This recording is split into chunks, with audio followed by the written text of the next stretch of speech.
नमस्कार, स्वागत है आपका संघर्ष के साथ चैनल पर। दोस्तों, आज हम जौनपुर जिले के जफराबाद थाना क्षेत्र के अंतर्गत मौजूद हैं और हमारे साथ जो बगल में बैठे हैं यह सुहेलदेव भारतीय समाज पार्टी के युवा मंच के प्रदेश सचिव हैं।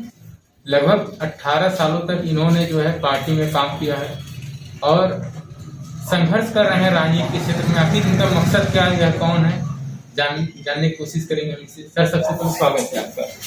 बहुत बहुत धन्यवाद अजीत राज जी। मैं बधाई देता हूं आप सभी मीडिया बंधु को। और मैं हरिलाल राजभर, प्रदेश सचिव युवा मंच सुहेलदेव भारतीय समाज पार्टी, जनपद जौनपुर, ग्राम उद्दूपुर की धरती मल्ली विधानसभा का रहने वाला और जिले ही नहीं पूरे प्रदेश में समाज की सभी वर्ग के लोगों की लड़ाई निरंतर लड़ता रहता हूँ और सबके दुख सुख में शरीक होता हूँ। मैं विश्व राजभर भर फाउंडेशन से राष्ट्रीय उपाध्यक्ष भी हूँ और गरीब समाज सेवा समिति से भी राष्ट्रीय उपाध्यक्ष। आप यह बताइए, मैं अपने राजनीति की शुरुआत कब से की थी और किस पार्टी से की थी, और 18 साल जैसा मालूम चला 18 साल हो गए आपको राजनीति क्षेत्र में संघर्ष करते हुए। उद्देश्य क्या है आपका? मतलब सबसे पहले अपने बारे में शुरुआत बताया राजनीति की शुरुआत। क्या ऐसा लगा कि आप राजनीति में? देखिए, पहले तो हमारे अंदर जो है देश के लिए सरहद पे लड़ने की ख्वाहिश थी, कोशिश भी हमने किया। हम महाराष्ट्र की धरती पर पढ़ाई लिखाई के जीवन से हम लोग रहे हैं। उसके बाद यहाँ प्रदेश में उत्तर प्रदेश की धरती अपने जन्म स्थल पर आए तो हमने देखा कि शहर की आबो हवा चकाचौंध रोशनी हम लोगों ने देखा बचपन से, लेकिन ग्रामीण में अपने दलित, पिछड़ा, अल्पसंख्यक, वंचित समाज, गरीब समाज, किसान, मजदूर झुग्गी झोपड़ियों में निवास करते हैं और यहाँ पे लोग मजदूरी करने के लिए मजबूर हैं और किसी तरह भरण पोषण कर रहे हैं, उसमें भी इन्हें जीने नहीं दिया जा रहा है। कुछ तुच्छ दबंगों, माफियाओं, पूंजीपतियों के द्वारा प्रताड़ित हो रहे हैं। तो ये दिल में भाव आया कि नहीं, हमको वो चकाचौंध की रोशनी नहीं चाहिए। हम समाज में रह के बेहतर उनके दुख में हम साथ देंगे, उनकी लड़ाई लड़ेंगे, उनके उज्जवल भविष्य के लिए, विकास के लिए हम हमेशा अग्रसर तत्पर रहते हैं। राजनीति की शुरुआत लगभग किस सन में आपने की? हमने राजनीति की शुरुआत, देखिए, मैं सन 2002 में महाराष्ट्र को अलविदा किया और 2002 में हमने राजनीति की शुरुआत की। आपने सुहेलदेव भारतीय समाज पार्टी से राजनीति की शुरुआत की। सबसे पहला जो हमारा प्रश्न रहेगा कि सुहेलदेव भारतीय समाज पार्टी कभी भाजपा में रहती है तो कभी सपा में जाती है। हो सकता है आने वाले भविष्य में वह कांग्रेस के साथ जाए, बसपा के साथ जाए, यानी उसका कोई भरोसा नहीं है कि वह किधर जाए। ठीक है, जैसे जिसको कहते हैं कि भरोसा न होना कि कहाँ जाएगा वह। तो ऐसे पार्टी का आपने अभी तक दामन क्यों थामा है? क्या आपको नहीं लगता हो सकता है वह किसी अन्य पार्टी में जाए तो आपको भी लोगों द्वारा सुनने को मिली कि यह तो इसी दल का नेता है जो दल बदलू की तरह बदलते रहते हैं? नहीं, ऐसा नहीं है। लोगों ने धोखा दिया है, लोग विचारों से मुखर गए हैं। हमारी नीति सिद्धांत पे ही हम चल रहे हैं, लेकिन बड़ी मछली हमेशा समुन्द्र में मगरमच्छ की तरह जो है छोटी मछलियों को खाने का, सेवन करने का काम की है और करने की पूरी कोशिश करती है। क्योंकि अब ऐसा नहीं है, दूध जब जलती हुई दूध में एक बार अगर जवान जल जाता है तो मट्ठा भी फूंक कर पिया जाता है। इसलिए हम लोग जो है सही समय पे, हमारे माननीय ओम प्रकाश राजभर राष्ट्रीय अध्यक्ष जो हमारे राजनीतिक गुरु भी हैं और मैं तहे दिल से उनको धन्यवाद देता हूं कि गिने चुने समाज में नेता थे, उनके पीछे पिछलग्गू होके लोग जो है उनके पीछे पीछे चलने का काम किए। वो अपना भला कर लिए, लेकिन कभी समाज के युवाओं के बारे में और समाज के बारे में नहीं सोचा। और मैं उन्हें तहे दिल से धन्यवाद इसलिए देता हूं कि जिस पूर्वज को उन्होंने उजागर किया और इस देश ही नहीं विदेशों तक उनका जो है परचम लहराया। क्योंकि दुख इस बात की है कि शिक्षा से लोग वंचित थे, आज युवा आगे आया है जी।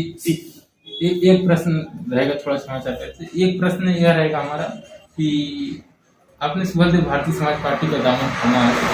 सबसे पहला प्रश्न यह रहेगा, क्योंकि ओम प्रकाश राजभर के बारे में जो है बहुत से लोग काफी वह सोशल मीडिया पर एक्टिव रहते हैं अपने बयानों को लेकर, तो पहला प्रश्न यह उठता है कि वह भाजपा में आखिर गए क्या? क्योंकि जैसा कि सुनने को मिलता है सोशल मीडिया के माध्यम से उन्हीं के द्वारा, यह आरक्षण था, आरक्षण को लेकर माननीय नेताजी जो है भारतीय जनता पार्टी से गठबंधन की 8 सीटें मिली उनको और 4 सीटें वह मतलब जीत पाए, 4 सीटें हार गए। तो थोड़ा सा संक्षेप में 2 से 10 50 शब्दों बताने की कृपा करें कि यह आरक्षण क्या है। अमित शाह ने वादा किया था लेकिन वादा नहीं निभाया, तो वह निकल आए, मतलब इस्तीफा देकर चले आए जो है। क्या ऐसा था? आरक्षण क्या है? आरक्षण के बारे में थोड़ा सा संक्षेप में बताना।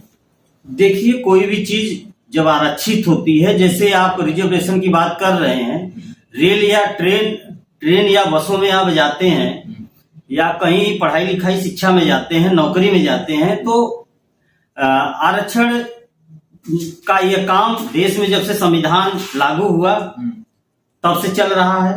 अगर आरक्षण जरूरी नहीं होता तो इस वर्तमान सरकार में माननीय ओम प्रकाश राजभर जी ने अमित शाह से जो है वार्ता की, बात विचार हुआ। उन्होंने कहा सरकार बनने के बाद में सामाजिक न्याय समिति रिपोर्ट लागू कर दिया जाएगा, सभी को आरक्षण मिलेगा।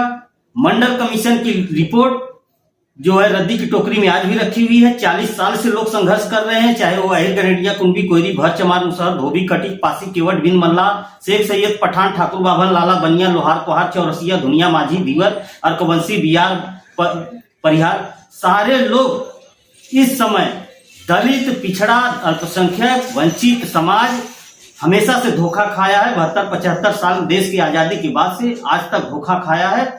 40 साल के मंडल कमीशन की लोग रिपोर्ट नहीं लागू किए, लेकिन 72 घंटे में 10% अपने को आरक्षण ले लिए। अच्छा, यह बताइए आप, मान लीजिए आप सपा के साथ भी गठबंधन किए हैं, भारतीय समाज पार्टी, क्योंकि एक बार जब पुनः सपा की सरकार थी, जब मंत्रिमंडल में थी, माननीय अखिलेश यादव पूर्व मुख्यमंत्री जो उस समय वर्तमान मुख्यमंत्री हुआ करते थे, जब उन्होंने इस आरक्षण की व्यवस्था को, तमाम समाज के नेता लगे थे, राजभर समाज के नेता लगे थे, उनके साथ थे, पार्टी के साथ चोली दामन का साथ था, तो जब वह उस समय लागू नहीं किए तो क्या भरोसा है वह इस समय जो आरक्षण का सिस्टम वह लागू करेंगे? क्योंकि आप जानते हैं पहले राज्य से पास होता है, फिर केंद्र को, अगर मान लीजिए राज्य यह भेज देते हैं तो केंद्र नहीं मुहर लगाती, तो ऐसी स्थिति में आप क्या करेंगे, आपकी पार्टी के लोग? देखिए, मैं आपको बताना चाहूंगा कि राज्य सरकार जो है अपना अनुमोदन तो भेजे। वर्तमान सरकार 5 सालों से 6 महीने की बात कही थी, 5 साल बीत गए, आज तक अनुमोदन तक नहीं भेजा। तो इससे आप क्या सोच सकते हैं, क्या समझ सकते हैं कि ये हम लोगों के लिए, दलित पिछड़ों के लिए, अल्पसंख्यक के लिए क्या विचार रखती है? ये आपका हक हिस्सा लूट रही है, गरीबों का हक हिस्सा लूट रही है, युवाओं का नौकरी रोजगार लूट रही है। सारे व्यवस्थाएं इन्होंने बंद कर दिया और सारी संपत्तियां बेची जा रही है। इनके रिश्तेदारों, ये जो गुजराती फैक्टर यहाँ पे चलाया जा रहा है देश और प्रदेश में। सारे लोग अच्छे पदों पे जो है सारे गुजराती आके कब्जा जमाए हुए हैं, सीधा सीधा बिजनेस हो रहा है। युवाओं के साथ आपने देखा कोरोना में ये हाल हुआ, 2 साल के संघर्ष में कोरोना में, जहां जो है गरीब समाज सड़कों पर दिखाई दिया है आपको। इनके पास कोई साधन सुविधा नहीं थी, ऑक्सीजन नहीं था, वेंटिलेटर नहीं था, हॉस्पिटल में जगह नहीं था, मान रहे हैं। लेकिन आज रैलियों में 4000 जो है एलसीडी रथ यात्रा निकली हुई है। उस समय रथ यात्रा कहाँ थी जब जिंदगियां जो है मासूम की जा रही थी। ऑक्सीजन के बगैर गोरखपुर में कितने बच्चे नवजात शिशु मर गए, और गंगा में कितनी लाशें बहाई गई, और जंगलों में फेंक दिए गए जो है जंगली जानवर जो है निचोड़ खाए, कफन तक नहीं है सरकार जुटा पाई। तो ऐसे में हम इस सरकार को क्या करेंगे बताइए, आप भी बता सकते। अच्छा, आप बताइए अभी। हाँ, ये तो आप सही करें, आपकी बात तो समझ, लेकिन अभी जो भारतीय समाज पार्टी को लगभग जो भी सीटें मिली है, कितना उम्मीद है, कितना निकल सकता है वर्तमान हालात को देखिए? वो नेतृत्व का फैसला है। माननीय ओम प्रकाश राजभर राष्ट्रीय अध्यक्ष हमारे जो है उसका नेतृत्व कर रहे हैं, माननीय अखिलेश यादव जी नेतृत्व कर रहे हैं। सपा सुभाषपा भागीदारी संकल्प मोर्चा गठबंधन की जो है सरकार बनने जा रही है, इसमें कोई दो राय नहीं है। और सीटों का बंटवारा नेतृत्व करेगा। जो भी प्रत्याशी मैदान में आएगा हम उसका स्वागत करेंगे। कार्यकर्ता तन मन से जो है लगा हुआ है और उसको जिताकर हम सरकार बनाएंगे निश्चित 2022। लोग कह रहे हैं जो है 50% जो है बीजेपी अकेले ले रही, 50% में सभी लोग खेलेंगे। इस पर क्या कहना? नहीं, ठीक कह रहे हैं, हम तो कह रहे हैं ना, हमने आपको गिनाया भी है। इस प्रदेश में 1700 थाने हैं, 350 तहसील है। इसी जनपद में मैं बता रहा हूँ, इस जौनपुर जनपद में बता रहा हूँ 15 से 14 गांव है, 224 न्याय पंचायत है, 75 जिला पंचायत है, 9 विधानसभा, 6 तहसील है, 21 ब्लॉक, 27 थाने। हम ये पूछना चाहते हैं जो भी लोहार कोहार चौरसिया धोबी धरकार कोई भी हो, इस 21 ब्लॉक 27 थाने में कितने जो है दलित पिछड़ा अल्पसंख्यक के लोग थाने पे दरोगा है, डिप्टी है, कलेक्टर है, एसपी है, एडीएम है, हमको बता दे, गिना दे। उस दिन मैं गुलामी आपसे लिख दूंगा, मैं आपकी वकालत करने लगूंगा। पढ़ेंगे तभी नहीं जाएंगे नौकरी। देखिए यही तो बात है, पढ़ेंगे नहीं क्योंकि तब तक यहाँ दोहरी शिक्षा नीति का हमेशा उपयोग हुआ है। एक ही देश में 2 सिस्टम है। गरीब का लड़का क से कबूतर पढ़ रहा है और अमीर का बेटा जो है क से कंप्यूटर पढ़ रहा है। व्यवस्था तो वहीं से है। अब शिक्षा की आप बात करते हैं, आप हमारे बगल में बैठे हैं भाई अजीत राज जी, आप इस समय पढ़े लिखे नहीं हैं। हमको बताइए कि ठीक है बड़े पोस्ट आप नहीं दे सकते हैं, चपरासी की नौकरी के लिए कितना पढ़ा लिखा चाहिए, दरोगा की भर्ती के लिए कितना पढ़ा लिखा चाहिए। सब हाई स्कूल इंटर करके जो है कर रहे हैं कि नहीं कर रहे हैं। ग्रेजुएशन बहुत मायने नहीं रखता है। ग्रेजुएशन कंपटीशन जो गरीब माँ बाप लाचार होके अपने मजबूर होके मजदूरी करके किसी तरह अपने बच्चों को पढ़ा रहे हैं, कम से कम आप ये तो दे सकते हैं। इसमें भी अगर आप 20, 25, 50 हजार, 10 हजार, 60 हजार की नौकरी पा रहे हैं तो अपना परिवार खुद भरण पोषण कर रहे हैं। लेकिन सरकार नौकरी की तरफ ध्यान मत दो। नौकरी की तरफ अगर दलित पिछड़ा अल्पसंख्यक वंचित समाज जब उनको बताता है तो ये मंदिर मस्जिद की बात करते हैं। जब नौकरी रोजगार की बात करो तो ये हिंदू मुस्लिम की बात करते हैं। जब नौकरी रोजगार की बात करो तो ये जो है भारत पाकिस्तान की बात करते हैं। लेकिन नौकरी से आपका जमीन खिसकता चला जा रहा है, सारी संपत्तियां बेची जा रही है। जिस तरह से एक गाड़ी होती है, मोटरसाइकिल होती है या कार होती है, लोग कहते हैं, देश के प्रधानमंत्री ने कहा देश नहीं बिकने दूंगा, लेकिन आज क्या हो रहा है उसी तरह मैं बताऊं। बाजार में जैसे गाड़ी खड़ी है, ये गाड़ी का मालिक कहता है गाड़ी नहीं बिकने दूंगा, गाड़ी नहीं बिकने दूंगा, लेकिन स्टीयरिंग बेच दिया, उसका जो है बॉक्स बेच दिया, इंजन बेच दिया, टायर बेच दिया, लेकिन उसको प्रतिज्ञा किया है गाड़ी नहीं बिकने देगा। तो धन्यवाद आपका, आपने जो समय दिया हमारे छोटे से यूट्यूब चैनल पर। जैसा कि आप जान रहे हैं कि सरकार का जो प्राइवेटाइजेशन है, निजीकरण का जो मामला चल रहा था अभी, उस पे जो है एक तेजस एक्सप्रेस है वह जो है निजीकरण हो गया उसका, अर्थात पटरी रहेगी सरकारी लेकिन रेल चलेगा प्राइवेट। तो इससे माननीय नेताजी और इनके पार्टी के लोग ही नहीं, अन्य ऐसे लोग जो प्राइवेटाइजेशन का विरोध करते हैं वह इनसे खुश नहीं है। और महंगाई, बेरोजगारी और प्राइवेटाइजेशन अर्थात निजीकरण ही ऐसे 3 मुद्दे रहेंगे जो सरकार पर हावी होगा।